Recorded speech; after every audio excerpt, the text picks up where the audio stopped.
Greetings and salutations, Charlton66 Steve here once again with another video. And this video is for the contest, the 250 subscription submission for Man Cave Comics. He has an awesome channel. His collection is phenomenal.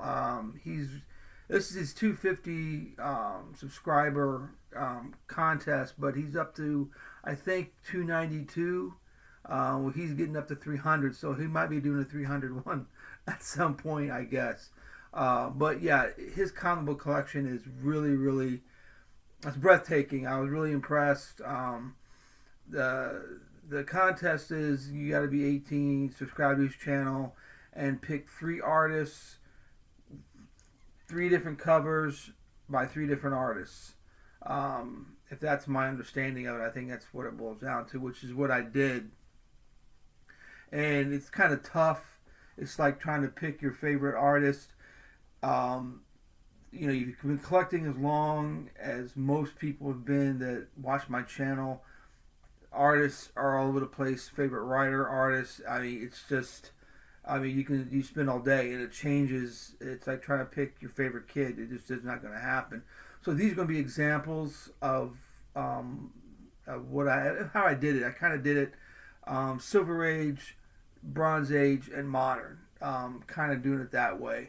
And obviously with the Bronze Age and the Modern, I went with what compelled me to buy that comic.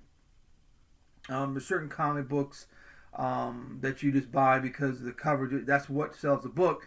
The old adage, the clothes does not make the man. Well, the cover makes a comic book in a lot of instances. And some of these are what I bought off the stands at that time. Obviously, the Silver Age stuff, I wasn't old enough yet. I'm 54, so obviously I was collecting in the 70s all the way up until now. So, without further ado, let me get to the covers real quick. This one, again, I would pick a couple Charltons. Steve Ditko, one of the top 3 of my favorite artists. I like this cover a lot. It shows these spacemen on tethers being pulled by a ship. They're United States astronauts, spacemen. I just like the way he draw the technology, the gear, the atmosphere of the cover. I liked a lot. This is from 1959. Pretty cool looking cover. I really like it a lot. There's other Ditko covers that are better than this, not as good as this. In between this, it's just an example, and I just like I said, the technology of what's being represented here on this cover.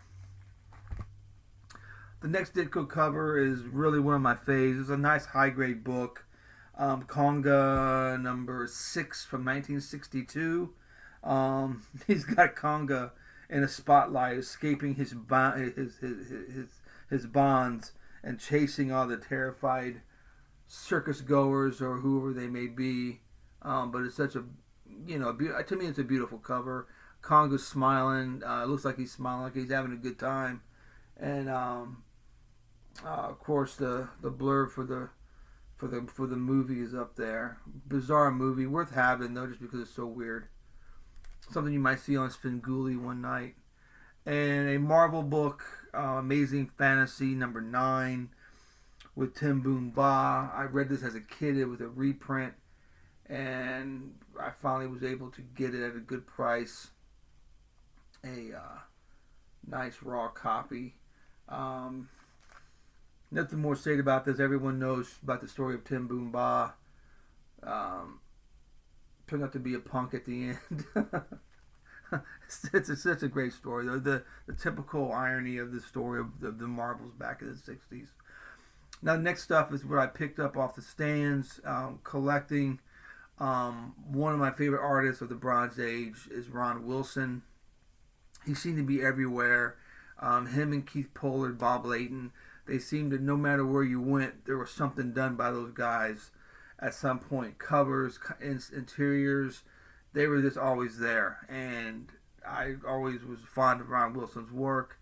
One of the first comics I ever remember picking up on my own with my own money. This is not the copy of my original book. It's been long since traded away or whatever. But this is Marvel 2-in-1 number 13. The Thing in Power Man. One of the earlier books that I remember picking up all on my own. And it was one of those books that got me going to read comics. So I like this cover so much. It resonates with me so well because I remember where I was, what time it was in the day, the summertime or whenever it was. It's a January issue, so it wouldn't be the summertime.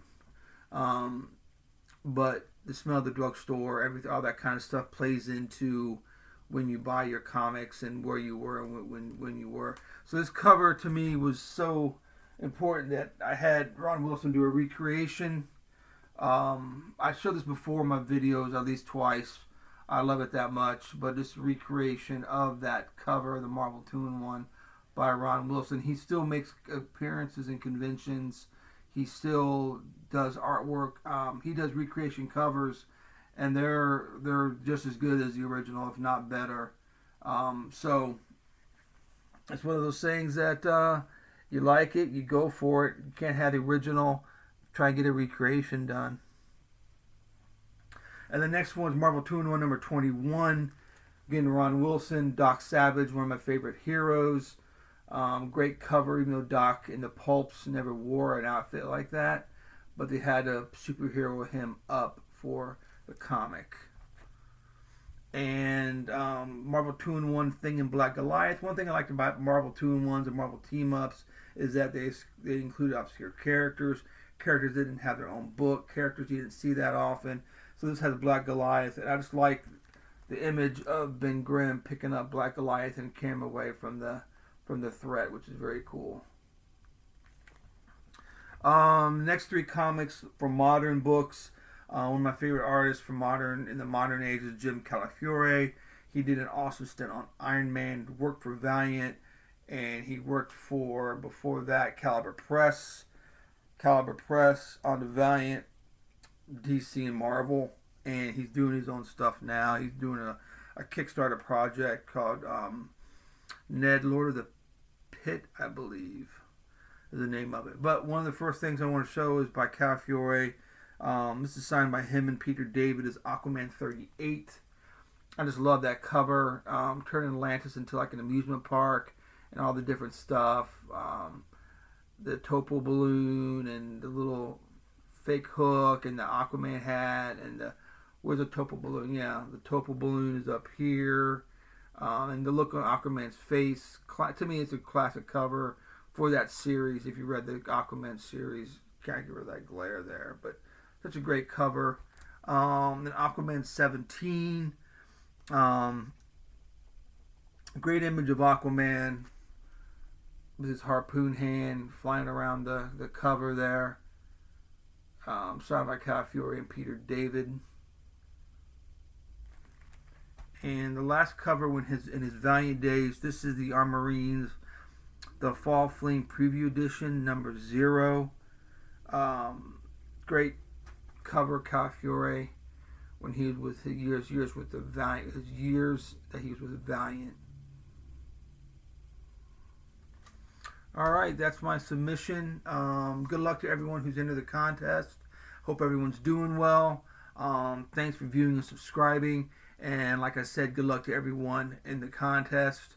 And hope you get more than hope you get 1 million subscribers. Man Cave, great books, got a great channel. I love watching it. And y'all take care. Bye.